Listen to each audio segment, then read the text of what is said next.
So ఇటువంటి పరిస్థితుల్లో practical స్టెప్స్తో మీకు రావాలంటే నువ్వు ఒకటి, దేవుడితో నీ సమయాన్ని గడుపు. మనసు బాగున్నప్పుడు, కలవరాలు వచ్చినప్పుడు, మనుషులు మనస్వార్థం చేసుకున్నప్పుడు, స్థితిగతులు నీ కంట్రోల్ లేనప్పుడు దేవుని దగ్గర రా. నాకు సహాయం నీ దగ్గర ఉన్నట్టే వస్తాడు బాబా, నేను నీ దగ్గరకు వస్తాను, నేను నీ దగ్గరకు వస్తాను. సో ద ఫస్ట్ థింగ్, దేవుని దగ్గర రావాలంటే దేవుడితో నువ్వు సరిగా ఉండాలి. అవునా కదా? నీకు కష్ట సమయంలో ఎవరితోనో నువ్వు గొడవలు పెట్టినా మాట్లాడిన వ్యక్తి దగ్గరికి వెళ్తావా? మాట్లాడిన వ్యక్తి దగ్గరికి వెళ్ళాం. ఎవరితో మాట ఉందో, ఎవరితో హృదయాన్ని పంచుకుంటూ వాళ్ళ దగ్గరికి వెళ్తావు. అప్పుడు వెళ్ళి ఇంకొకరితో సమాధానం పడాలని చూడవు. ఫస్ట్ నువ్వు సమాధానం ఉన్న వ్యక్తి వెళ్తావు. ఎందుకంటే అప్పటికే నువ్వు విరిగిన పరిస్థితుల్లో ఉంటావు. నేను ఎవరైనా బలపరిచేవారు కావాలంటావు. ఎందుకంటే when we really get broken, more people will intend to break us more, and the wrong people will completely destroy your lives. The wrong people's suggestions will be carnal, which will absolutely destroy destruction over your life. So దేవుడి దగ్గరికి వెళ్ళండి. నీ పరిస్థితులు బాగుండేటప్పుడు, నీ స్థితిగతుల్లో మార్పులు కలిగేటప్పుడు, దేవుడి కార్యం జరిగిస్తున్నప్పుడు దేవుని దగ్గరికి వెళ్ళి ధైర్యం అడగండి, దేవా ఏం చేస్తున్నావు? సో ఇటువంటి పరిస్థితుల్లో ప్రాక్టికల్ స్టెప్స్తో మీకు రావాలంటే నువ్వు ఒకటి, దేవుడితో నీ సమయాన్ని గడుపు. మనసు బాగున్నప్పుడు, కలవరాలు వచ్చినప్పుడు, మనుషులు మనస్వార్థం చేసుకున్నప్పుడు, స్థితిగతులు నీ కంట్రోల్ లేనప్పుడు దేవుని దగ్గరికి రా. నాకు సహాయం నీ దగ్గర ఉన్నట్టే వస్తాడు బాబా, నేను నీ దగ్గరకు వస్తాను, నేను నీ దగ్గరకు వస్తాను. సో ద ఫస్ట్ థింగ్, దేవుని దగ్గర రావాలంటే దేవుడితో నువ్వు సరిగా ఉండాలి. అవునా కదా? నీకు కష్ట సమయంలో ఎవరితోనో నువ్వు గొడవలు పెట్టినా మాట్లాడిన వ్యక్తి దగ్గరికి వెళ్తావా? మాట్లాడిన వ్యక్తి దగ్గరికి వెళ్ళాం. ఎవరితో మాట ఉందో, ఎవరితో హృదయాన్ని పంచుకుంటూ వాళ్ళ దగ్గరికి వెళ్తావు. అప్పుడు వెళ్ళి ఇంకొకరితో సమాధానం పడాలని చూడవు. ఫస్ట్ నువ్వు సమాధానం ఉన్న వ్యక్తి వెళ్తావు. ఎందుకంటే అప్పటికే నువ్వు విరిగిన పరిస్థితుల్లో ఉంటావు. నేను ఎవరైనా బలపరిచేవారు కావాలంటావు. ఎందుకంటే when we really get broken, more people will intend to break us more, and the wrong people will completely destroy your lives. The wrong people's suggestions will be carnal, which will absolutely destroy destruction over your life. So దేవుడి దగ్గరికి వెళ్ళండి. నీ పరిస్థితులు బాగుండేటప్పుడు, నీ స్థితిగతుల్లో మార్పులు కలిగేటప్పుడు, దేవుడి కార్యం జరిగిస్తున్నప్పుడు దేవుని దగ్గరికి వెళ్ళి ధైర్యం అడగండి, దేవా ఏం చేస్తున్నావు? ఏం చేస్తున్నావు? What is happening? ఏం జరుగుతుంది నాకు? ఎందుకంటే దేవుని దగ్గరికి వెళ్ళి అన్నమాట. ఇప్పుడు సెకండ్ పాయింట్, దేవుని అడుగు, దేవుని పర్స్పెక్టివ్ అడుగు. Because perspective is always powerful అంట. దేవుని పర్స్పెక్టివ్ అడుగు, దేవుని దృష్టి అడుగు, దేవుడు చూసే విధానాన్ని అడుగు. God, what are you looking at? నీకేం కనబడుతుంది? లేకపోతే ఏం చూడమంటావు ప్రభా? నన్ను ఎట్లా చూడమంటావు ప్రభా? నన్ను ఏ స్థితిలో చూడమంటావు ప్రభా? నన్ను ఏది గ్రహించమంటావు ప్రభా? It is always important to analyse and test. మన వాక్యంలో చూసినప్పుడు, దేవుని వాక్యంలో చూసినప్పుడు we can really examine God's perspectives, God's thoughts are different. నా తలంపులు మీ తలంపులు వంటివి కాదు.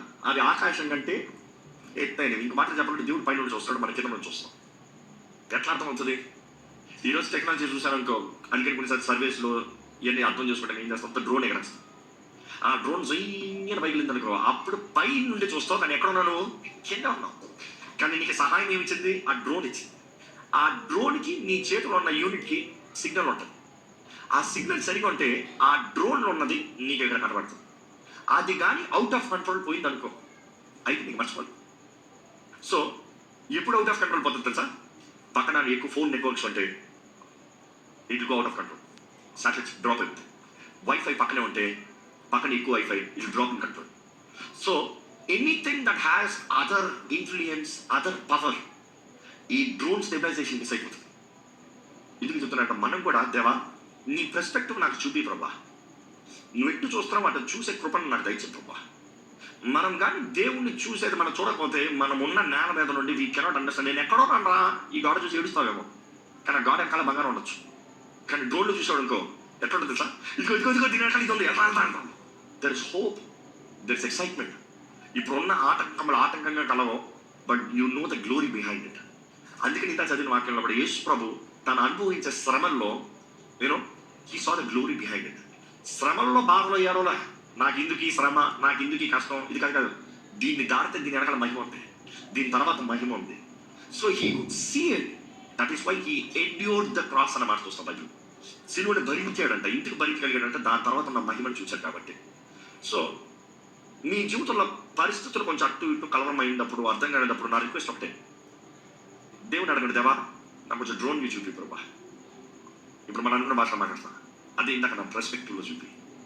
నువ్వు చూసేది నాకు కనబడండి, నువ్వు చూసేది నన్ను చూడను, నువ్వు చూసేది నేను గ్రహించగలిగితే.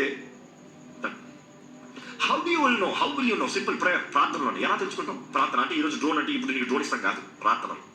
నన్ను అడుగుతా ఒకటి చెప్తాను, అనేక సార్లు అర్థం కాని పరిస్థితుల్లో, ఛాలెంజెస్లో కూడా ప్రేయర్. ప్రార్థన చేయి. Because we all have carnal sets కదా. ఈ లోకంలో ఉన్నంత వరకు మనలో ఈ కార్నల్ నేచర్ ఉంటుంది. Ready to give up, ready to say I'm done. But then when you go to prayer, God will tell you ahead of time. వాక్యం మొత్తంలో కూడా చూసినప్పుడు, దేవుని విధానాలు చూసినప్పుడు, దేవుడు ఆయన చేయబోయే కార్యములు, జరగబో కార్యములు, ఆయన ఇవ్వబోయే స్థానాలు, మహిమ ముందే చెప్తాడు. ఇదిగో నేను ఇది చేయబోతున్నా. ఆయనతో సహవాసం కలిగి ఉన్న అందరికీ చెప్తాను, కొంతమందికి కాదు. If you can truly go, ఆయనతో సరైన సహవాసం కలిగి, దేవా నాకు ఈ స్థితిలో నువ్వేం చేయబోతున్నావు, దేవా ఈ స్థితిలో ఎలా తెరచమంటావు, ఈ స్థితిలో ఎలా పోరాడమంటావు, ఇక్కడ నువ్వేం చేస్తున్నావు ప్రభా, ఏం జరుగుతుంది ప్రభా.